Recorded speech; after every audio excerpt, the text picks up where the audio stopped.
Olá pessoal, tudo bom? Sou a professora Jessicleia e aí eu estou gravando essa aula aqui para tentar ajudar vocês a assimilar melhor o conteúdo de dinâmica. A gente começa aqui na parte 2 para dar continuidade ao conteúdo que foi iniciado na semana anterior. Lembrando que esse conteúdo vocês vão encontrar no capítulo 8 do livro didático, certo? É importante que vocês façam a leitura e tenham que assistir o vídeo com muita atenção. Então vamos lá? Antes da gente começar a iniciar o conteúdo em si, propriamente dito, vamos fazer aqui algumas perguntas para a gente tentar refletir acerca do conceito de dinâmica, né? Primeiro, por que quando um ônibus freia ou acelera, somos empurrados para frente ou para trás? Por que precisamos utilizar o cinto de segurança quando estamos no carro? Como é possível retirar um papel debaixo de uma garrafa sem tirá-la do lugar? Porque não é possível uma pessoa se erguer puxando seu próprio cabelo. Será que faz sentido? Será que a gente encontra fundamentação científica para a explicação desses fenômenos que acontecem no nosso dia a dia? Bom, antes de responder, vamos tentar conhecer alguns conceitos de física, começando pelas leis de Newton.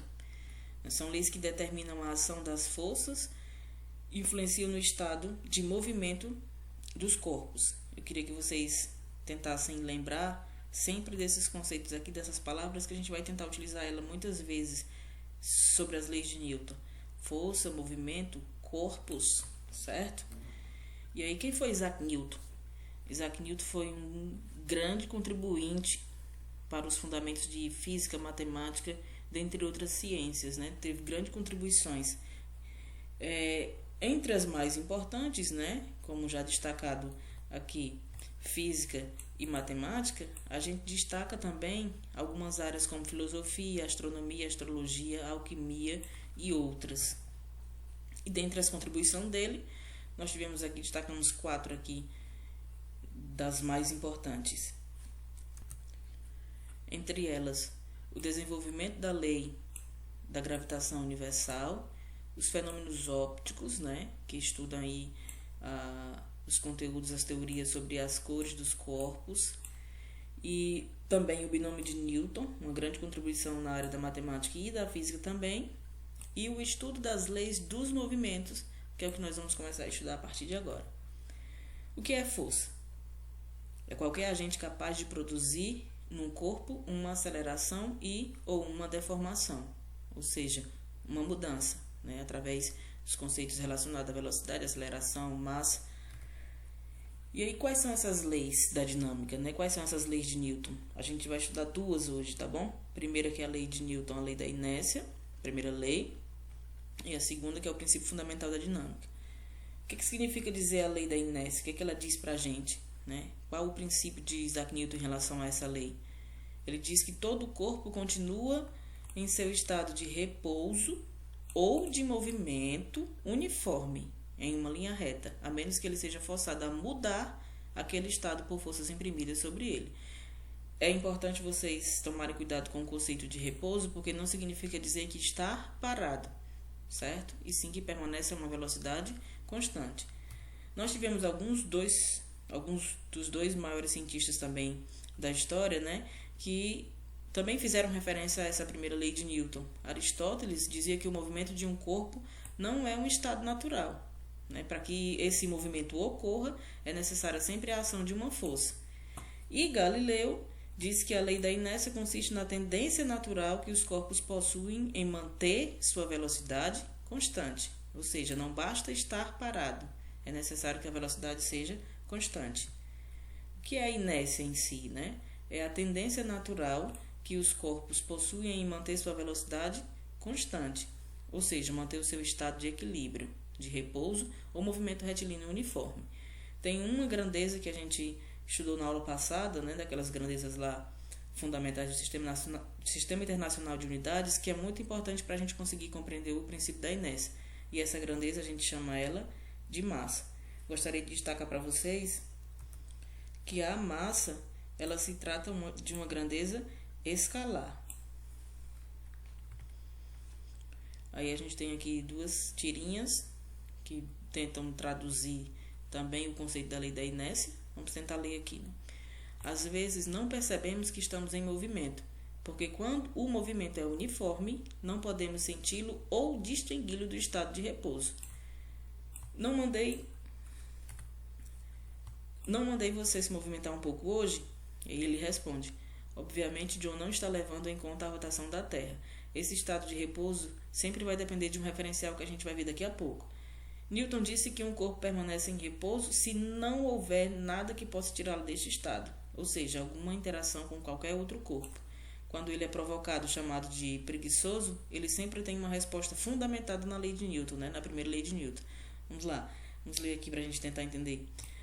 Você é preguiçoso? E aí ele responde: não, estou conduzindo uma experiência científica. Preguiçoso. Preguiçoso. Estou testando a primeira lei da física. Preguiçoso, preguiçoso, preguiçoso. Aí ele responde mais uma vez: corpos em repouso tendem a permanecer em repouso. E aí, nesse caso, ele está associando ao fato de estar parado, mas de certa forma faz um pouco de sentido, porque a gente sempre vai adotar um referencial, certo?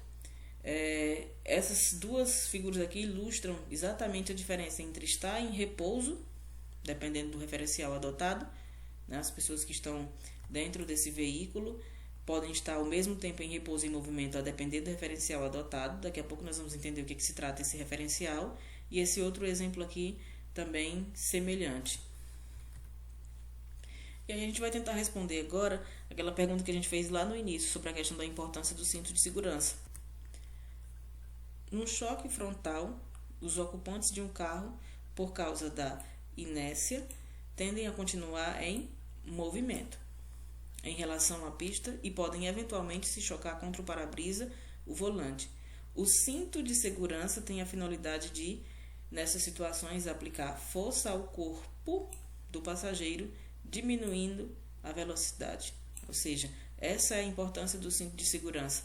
Diminuir o impacto da velocidade, né? Diminuir o impacto através da mudança, da diminuição da velocidade.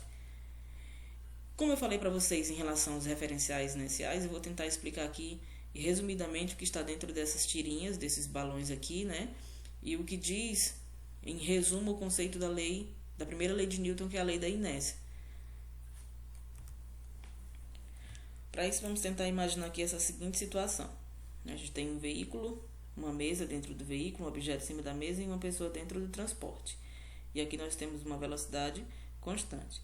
Significa dizer que quando a gente adota essa mesa como referencial, esse objeto que está em cima da mesa permanece em repouso em relação à mesa, em relação à pessoa que está dentro do veículo, talvez até mesmo em relação ao condutor, em relação ao próprio transporte, porque a velocidade está constante, não está tendo mudança, né? É invariável, permanece invariável.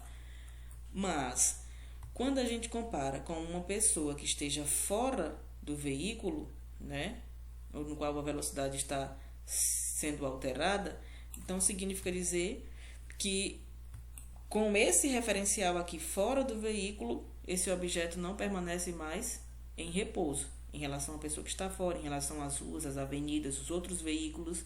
Então sempre vai depender do referencial. E esses referenciais, eles trazem para a gente alguns conceitos bem importantes. Que o referencial só é considerado inercial se ele estiver em equilíbrio, ou seja, se não tiver mudança na velocidade, se o corpo permanecer em repouso, em movimento retilíneo uniforme. As leis de Newton somente são válidas para referenciais inerciais.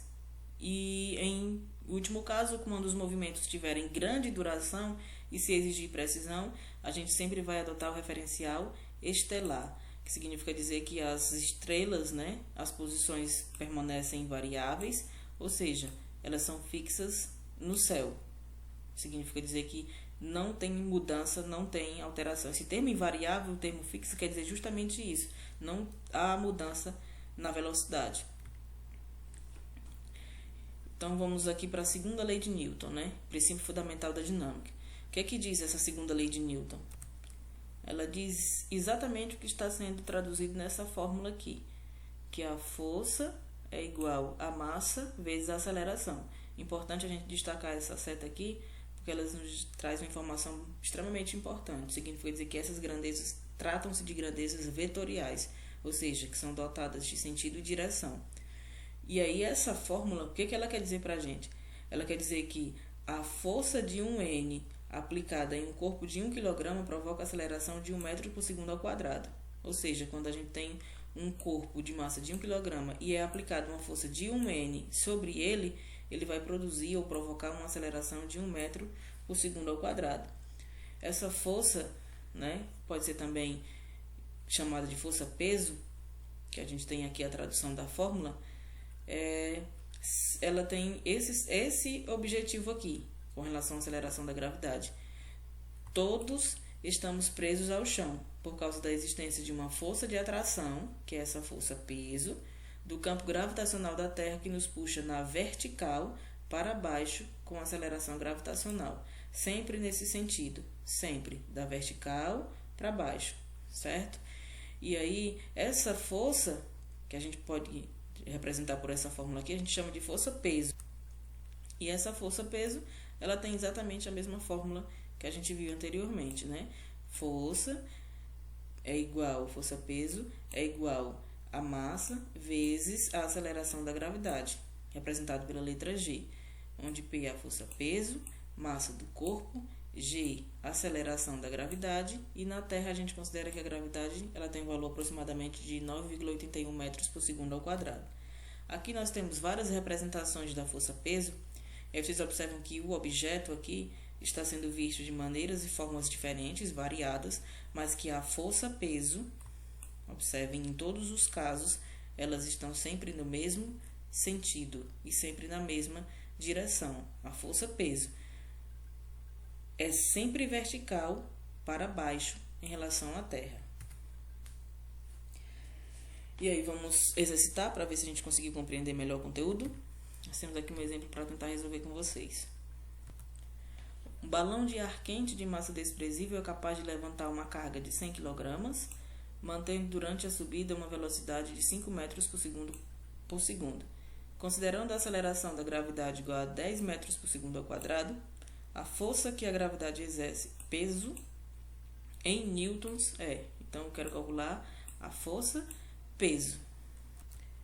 E aqui, como a gente sabe que a força-peso é calculada pela fórmula de P igual a massa vezes a gravidade, então a gente pode substituir na fórmula da força-peso e encontrar os valores, não é isso?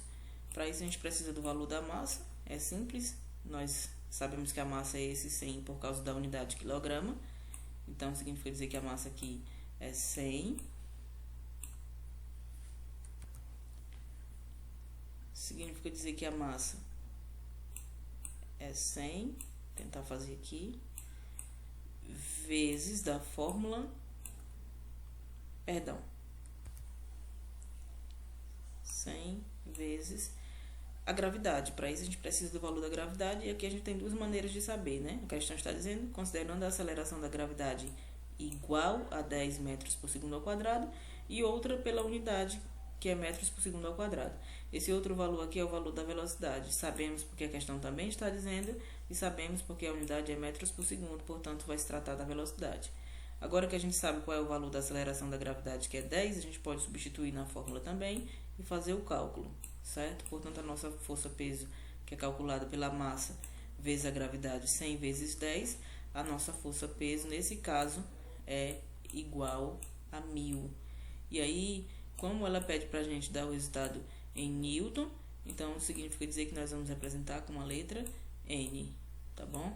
Portanto, calculada aqui a nossa força-peso, e aí nosso item correto para esse exemplo aqui é o item E. É isso, pessoal.